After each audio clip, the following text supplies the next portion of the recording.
Главные события уходящего понедельника, 20 апреля, в материалах наших корреспондентов. Это итоги дня. В студии Петр Васильев. Здравствуйте. Коротко о темах. Полпред ДФО Юрий Трутнев провел заседание Госкомиссии по вопросам развития Арктики. Расскажем, какие темы обсуждались. В Якутии закрыли 4 автозимника из-за устойчивого потепления. Между тем, из Якутска в Нижнебестях начали курсировать суда на воздушной подушке. В Мирнинском районе продолжают орудовать мошенники. Только за 3 месяца этого года жители района стали жертвами аферистов, потеряв более 25 миллионов рублей. По всей стране проходит акция «Донорский рекорд России», которая охватывает тысячи людей от Камчатки до Калининграда. Якутск не остался в стороне. В Нерюнгринской городской библиотеке с размахом прошла ежегодная всероссийская акция «Библионочь». В этот вечер библиотека превратилась в настоящий культурный центр. Полпред ДФО Юрий Трутнев провел заседание Госкомиссии по вопросам развития Арктики. Обсуждалось строительство судов грузового флота высокого ледового класса, в том числе планы по созданию новых судостроительных мощностей на Дальнем Востоке и модернизация действующей верфи в Санкт-Петербурге. Еще одной темой повестки стал вопрос приобретения и строительства судов дноуглубительного флота для Севморпути. Были представлены планы Минтранса по соответствующим работам и содержанию внутренних водных путей на реках Обь, Енисей, а также Лена, Яна, Индигирка и Колыма. Сегодня в Арктике реализуются крупные добычные проекты, для обеспечения которых к 2030 году потребуется дополнительно не менее 50 таких судов. Текущим портфелем заказов судостроительного комплекса «Звезда» предусмотрено строительство 26 судов транспортного флота для грузоперевозок по СМП. Президент Российской Федерации Владимир Владимирович Путин здесь очень четко давал указания о том, что надо строить у себя суда ледового класса и ледоколы и так далее, свои мощности возродить, восстановить. У нас в Якутии это Жатайская судоверфь строится уже, потихоньку должен эксплуатироваться. Это, конечно, не для этих судов, но для малых рек тоже нужно, потому что сегодня СМП, этот трансарктический транспортный коридор, должен уже работать в полном объеме. В Якутии планируют доставлять товары первой необходимости в отдаленные оленеводческие стада с помощью беспилотников. Инициатива принадлежит главе Жиганского района Василию Сорокину. Он подчеркнул, своевременная доставка жизненно важных грузов для северных территорий крайне важна. Министр инноваций региона Петр Николаев поддержал идею. По его словам, БПЛА могут решить логистические задачи в труднодоступных районах и повысить качество жизни. Сейчас власти прорабатывают механизмы внедрения проекта. Стороны уже договорились продолжить совместную работу и оценить его эффективность. В республике, между тем, закрыли сразу 4 автозимника из-за устойчивого потепления в связи с установившейся устойчивой теплой погодой и ухудшением состояния проезжей части. Приказом Упродора Якутии с 20 апреля запрещен проезд сразу по 4 маршрутам сезонных дорог. Это участок от Хандаги до Джабарики-Хая, автомобильной дороги Алдан в Тампонском районе. Это ледовая переправа через реку Амгу на дороге Амга. Участок ПГТ «Удачный» село Оленек, дороги Анабар в Мирнинском и Оленекском районах. А также участок Сангар-Ситеба-Тамай-Булус, дороги Сангар в Намском и Кабейском районах. Ну а с 18 апреля со станции Намыв в Якутске до поселка Нижнебестях начали курсировать суда на воздушной подушке. На сегодня в перевозках задействовано 15 судов, еще 5 на подходе. Стоимость проезда и расписание хивусов узнавала наша съемочная группа. Флот «Леновод-сервис» насчитывает 5 единиц техники типа «Тайфун» и 20 хивусов. На сегодня в связи с небольшим пассажиропотоком из них курсируют 15. Стоимость одной поездки – 2500 рублей. С изменением гидрологической обстановки на замену хивусам выйдут аэроботы. В момент воздушной подушки останавливается, и тут вот эти боты. Они такие, мощь такая. Конечно, расход топлива у них очень большой, как на вертолете, выплевывает это топливо. И из-за этого и цена, естественно, такая выходит по 5000. Понимаете как? А вертолет, если полетит, по 7000 будет. Перевозки лично контролирует сам руководитель. Особое внимание уделяется соблюдению правил безопасности. Все капитаны проходят обучение и медицинский контроль. Регулярно проводятся инструктажи. В весенний период мы проходили проверки. Изначально мы все ездили на учебу в Приморский край. Максимально сколько пассажиров берете? 8-9, в зависимости от багажа еще, как говорится. Дорога нынче не очень из лучших, скажем так. Стоит отметить, что действует ряд льгот. Дети до 10 лет оплачивают половину проезда. До 5 лет перевозятся бесплатно. Пассажиров мне просьба, просто людям обращаюсь, пусть требуют кассовые эти чеки. У каждого катера, на каждом катере стоят кассовые аппараты. Да. Работаем очень много лет, наша бригада. Мы начинали это дело 2005 года. Уже 20 лет, понимаете, работаем. Это такой опыт набрали, конечно. Если честно сказать, аналогов в мире нет такой переправы, как у нас. Вот такой мощной, организованной. Хивусы курсируют с 7 утра до 19 часов, отправляясь по наполняемости. С увеличением пассажиропотока суда будут курсировать до 8 вечера. Однако не секрет, что некоторые автомобилисты продолжают незаконно переправляться через лед. Ну а нам остается только напомнить, выезжая на лед в текущих условиях, водители подвергают опасности не только своей жизни, но и жизни своих пассажиров. Виктория Готовцева, Илья Сыромятников, Якутск. Сотрудники жилкомсервиса, между тем, продолжают борьбу с лужами. Начиная с 24 марта ассенизаторские машины уже откачали более 14 тысяч кубометров талых вод. Этого объема хватило бы, чтобы до краев наполнить 7 ванн. Сколько единиц техники работает на улицах столицы, расскажет Вероника Таюрская. Сотрудники жилкомсервиса круглосуточно откачивают талые воды с центральных улиц, а также с окраин города. Традиционно наиболее проблематичными улицами считаются Лермонтова, Амосова, Ярославского и проспект Ленина. Я только выехал, грубо говоря, у меня 4-й рейс был. Сейчас я закончил, примерно 40 кубов я уже отработал. 2 часа с копейками. У меня 10 кубов машина. Это самая маленькая считается. Есть 5-кубовки, они не работают, в общем, на лужах, они маленькие. Отрабатываем больше центр, потом уже переходим на дальние улицы, Автодорожная, Красильникова, Сергелявская. Отрабатываем все равно.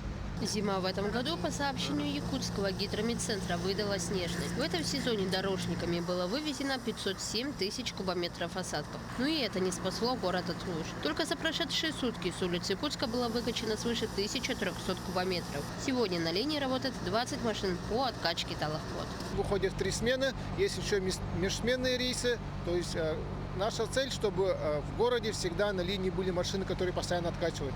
То есть такого нет, что какое-то время, условно, 2-3 часа машин на линии не было. То есть круглосуточно машины есть на линии, они всегда работают. Как только мы получаем заявку, диспетчер сразу определяет, есть ли на маршруте машина или нет. То есть машина работает по маршруту и, условно, получив заявку, в течение часа, 30 минут, бывает даже 5 минут, машина приезжает и откачивает. То есть машина работает по маршруту, и они отрабатывают свои улицы. Несмотря на то, что в этом году выпало большое количество осадков, машины жилкомсервиса выходят круглосуточно для откачки воды с улиц города Якутска. А для того, чтобы подать заявку на откачку талых вод, необходимо позвонить в единую центральную диспетчерскую по номеру 44 42 51 и 44 42 29. Вероника Таюрская, Артумен Наговицын, Якутск.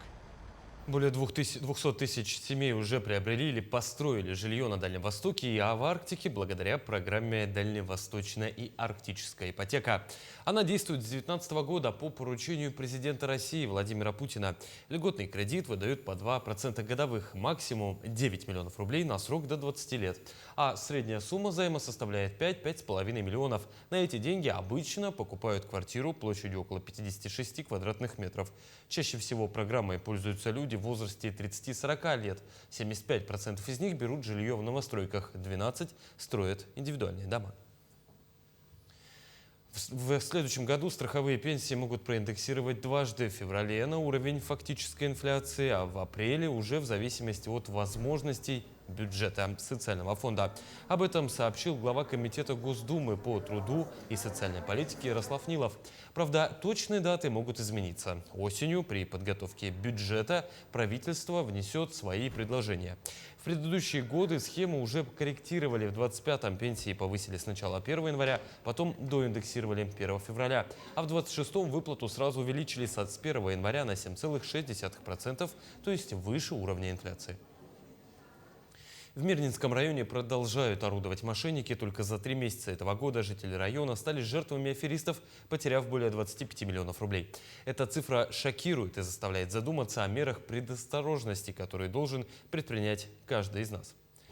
При этом полиция не сидит сложа руки, регулярно проводятся информационные кампании, направленные на повышение осведомленности граждан. Подробнее далее.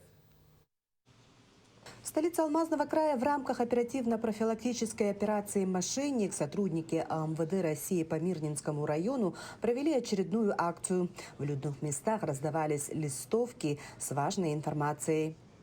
Подобные мероприятия проводятся ежеквартально. Стараемся учащать хотя бы раз в месяц. Работа с населением, разъясняем новые схемы мошенников. Стараемся не допускать списание из банковских счетов и карт граждан. Показатели в целом регистрации преступлений становятся меньше, но ущерб не уменьшается. Звонков и СМС хоть и реже меньше, но получается материальный ущерб растет. Главный посыл правоохранителей прост: будьте бдительны, никому не сообщайте коды из СМС-сообщений, не совершайте никаких финансовых операций по просьбе незнакомцев, даже если они представляются сотрудниками банка или правоохранительных органов. Ваша личная информация – это ваша неприкосновенность. Звонят, просят коды по почте, что у вас там пришло письмо, еще что-то. Ну, я, в принципе, как бы слежу за этим, за всем. Знаете, да? Я всегда не говорю «да» обычно, потому что слышала, что нельзя. Я говорю, что не буду ничего делать, и просто сбрасываю. В целом все в курсе, да? Да. Ну, на всякий случай возьмите как память, почитайте, родным, близким расскажете. Спасибо. К сожалению, несмотря на все усилия полиции, мошеннические схемы становятся все более изощренными. Злоумышленники постоянно меняют тактику, играя на доверии и страхах людей. Они могут звонить, представляясь родственниками, попавшими в беду, или сообщать о якобы выгодных инвестиционных предложениях. Важно помнить, единственная защита – это ваша осведомленность и осторожность. Анна Васильева, Мирный. Почти 2 миллиона дистанционных записей к врачам оформили якутяне с начала года. Чаще всего пациенты записывались через контакт-центр 122, портал госуслуг и чат-бот в мессенджере Макс. Больше всего обращений поступило через ЕКЦ здравоохранения по номеру 122, это свыше 370 тысяч. Еще 217 тысяч записей сделали через госуслуги. Также в лидерах и традиционная запись через регистратуры – 210 тысяч. В Республиканском Минздраве отметили, применение электронных и телефонных сервисов повышает доступность медицинской помощи, снижает нагрузку на регистратуры и сокращает время ожидания для пациентов. 20 апреля отмечается Национальный день донора. По всей стране проходит акция «Донорский рекорд России», которая охватывает тысячи людей от Камчатки до Калининграда. Якутск не остался в стороне и принял активное участие в акции. Подробности в следующем сюжете. Самый простой способ помочь, когда очень тяжело и страшно, стать донором. На станции переливания крови стабильный поток людей. Только за последние дни донорами стали более 100 человек. Процедура занимает не более 10 минут. Как правило, уже через несколько дней после сдачи объемы крови полностью восполняются. Начал я со студенческих лет. Первый раз попробовал и дальше уже безвозмездно чувствую это как обязательное действие свое. 25-й раз сдаю. Я знаю, что моя кровь уходит всегда тем людям, которые нуждаются в ней. Даже своим родственникам сдавал. То есть она идет всегда по назначению. Перед донацией обязательный медицинский контроль. Донором может стать только человек без противопоказаний. Для Виктории Федоровой это первая процедура. На станцию она пришла вместе с коллегами. Я буду сдавать первый раз, поэтому сперва надо будет проверить, подходит моя кровь или нет. Я очень надеюсь, что она подойдет. потому что я хочу помогать людям, и это будет доброе дело.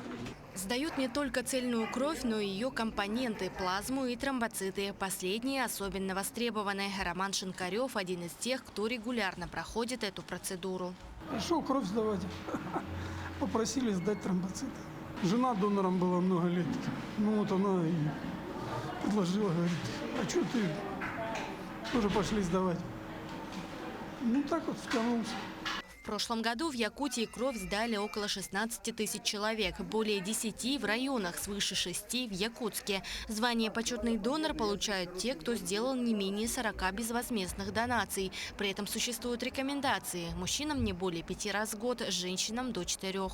Донорами становятся люди, достигшие 18 лет. Перед кроводачей они готовятся. За 2 дня они придерживаются определенной диеты. В диету включается исключение копченых, соленых, жирных блюд. Вся заготовленная кровь будет направлена в больницы для операций и экстренной помощи. Отметим, что акция состоялась в год единства народов России. Среди доноров есть и те, кто пришел в национальных костюмах. Каждая донация – вклад в общее дело и помощь тем, кто в ней нуждается. Таяна Федорова, Станислав Потапов, Якутск. В этом году в Якутии по программе «Земский работник культуры» предусмотрено 27 квот в 19 районах, включая 6 арктических. На участие уже подали 115 заявок. 62 из них поступили через госуслуги. Самый высокий конкурс сложился на должности художественного руководителя в Кобяйском, хореографа в Усялданском и библиотекаря в Ленском районах. В прошлом году программа также показала свою эффективность. Все 11 квот закрыли, и специалисты, в основном это педагоги по музыке и хореографии, переехали в отдаленные районы, в том числе в 5 арктических. Детям-участникам СВО оказывают поддержку при поступлении в школу. Первоочередным правом обладают дети участников спецопераций и силовых структур, в том числе погибших в ходе специальной военной операции. Приемная кампания во всех 36 муниципальных образованиях республики на 26-27 учебные годы началась еще 1 апреля. Чтобы воспользоваться данной мерой поддержки, необходимо иметь прописку по месту жительства и закрепление в школе. Запись в 1 класс проходит через портал госуслуг. Также члены семей участников СВО могут перевестись в более приближенные к месту проживания образовательной организации начального, основного и среднего общего образования. Планируем, что в этом году будет около 15 тысяч первоклассников. Мы ведем особый мониторинг за поступлением детей из семей участников специальной военной операции. Запись в 1 класс проходит через портал государственных услуг. Первый этап поступления завершится 30 июня. После этого 6 июля по 5 сентября будет возможность выбора школы по своему желанию при наличии мест. В 2026 году летние каникулы в российских школах продлятся 97 дней с 27 мая по 31 августа для школ с обучением по четвертям. По словам председателя комиссии Общественной палаты России Сергея Рыбальченко, это заметно дольше, чем за рубежом. Там летний отдых обычно занимает 9-10 недель. Во время каникул школы организуют трудовые недели. С согласия родителей ребята помогают с ремонтом мебели или другими полезными делами. Ну а школьники старше 14 лет могут использовать свободное время для подработки с учетом установленных ограничений по часам и видам работ. Якутск – город, где мороз кусается, а история нет. До нее теперь можно дотронуться руками. Главное правило для молодежи – придумать экскурсию по достопримечательностям самостоятельно. Это стало возможным со всероссийским проектом «Хранители истории». Как именно он работает, узнавала моя коллега Дарья Короленкова.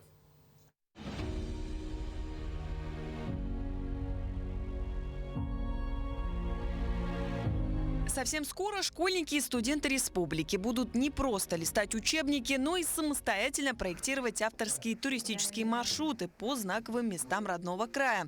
Проект как конструктор, обучение основам исторического туризма, создание уникальных экскурсионных троп в районах и их цифровизация. На памятных объектах скоро появятся QR-коды со ссылками на маршруты юных исследователей. Ну а школа номер 33 стала куратором проекта. Здесь будут координировать работу и заниматься наставничеством. Мы пытаемся немножко поменять подход к изучению истории родного края у подрастающего поколения. То есть не только пассивное слушание лекций или чтение книг, но чтобы наши дети сами самостоятельно добывали информацию и научились использовать эту информацию, например, посредством составления вот этого историко-туристического маршрута. То есть, по большому счету, также мы еще и в какой-то мере оставляем свой след вот в туристическом изучении нашего региона, нашей республики. На обучающей программе команды разберут, как оживить историю и сделать ее интересной для сверстников. Их ждут мастер-классы по созданию просветительского контента от классических подкастов до актуальных трендов. А впереди целое лето, чтобы придумать и воплотить. Команды из разных районов республики свяжут свои маршруты с памятными местами Родины. Мне кажется, очень интересно будет, что именно дети и молодежь сами создают такие маршруты для такой же целевой аудитории. Что важно, что дети изучают историю, помнят ее и сохраняют ее. Ведь у нас в республике все-таки очень много известных событий произошло. Да, гражданская война, например, у нас здесь активно шла. И герои Советского Союза у нас родом отсюда, например, Федор Попов и так далее. И вот это все будет очень интересно узнать и очень полезно узнать детям.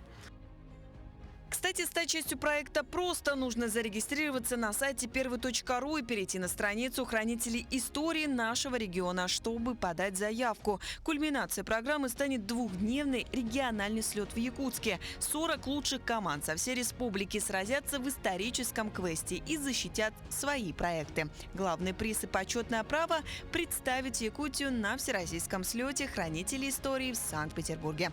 Дарья Короленкова, Станислав Потапов, Якутск. Между тем, в Нерюнгринской городской библиотеке с размахом прошла ежегодная всероссийская акция «Библионочь». В этот вечер библиотека превратилась в настоящий культурный центр, где каждый нашел что-то по душе. Встречи с представителями национальных общин, викторины, игры, квесты, тематические мастер-классы и кинопоказы. Подробности в сюжете наших коллег. Центральным событием вечера стала презентация деятельности национальных общин в составе Ассамблеи народов Республики Саха-Якутия в Нерюнгринском районе. Гости смогли ближе познакомиться с традициями и культурой разных народов, живущих в районе в гармонии. В этом году она проходит под эгидой Года дружбы народов России. Когда мы едины, мы действительно непобедимы. В рамках всероссийской акции «Библионочь-2026» были организованы различные мастер-классы. Каждый из них был посвящен созданию оберега или амулета, символа защиты и добра у разных народов нашей страны. Именно у меня русская подкова. Монетки сулят успех в делах и денежную удачу. Семена тыквы для здоровья, плодородия, большой семьи. Фасоль, гречка, рис к сытому изобилию, к миру в доме. Пшено – сильная защита от сглаза. И вот детки на свое усмотрение, что хотят в дом свой, то они и прикрепляют. Участники мероприятия смогли изготовить поделку по душе: русскую подкову, якутский оберег, эвенкийскую куколку Мухулкен или амулет народов севера ловец снов. Успела сделать уже вот такое вот мастерство. Оберег, он значит счастливость и чтобы богатые были. Я делаю вот такой оберег для папы. Он защищает от зла. Я вам сейчас скажу его название. Оберег для защиты мужчин и мальчиков. Несложно. Не знаю почему. Я думаю, будет очень сложно, но это очень легко. Также большой интерес у публики вызвали национальные игры, викторины, квесты, кинопоказы. «Библионочь-2026» в Нерюнгре стала настоящим праздником единства и культурного многообразия. Екатерина Павлова, Захар Головин, Нерюнгре. Таким увидели этот день наши корреспонденты. Ну а я с вами прощаюсь. До встречи.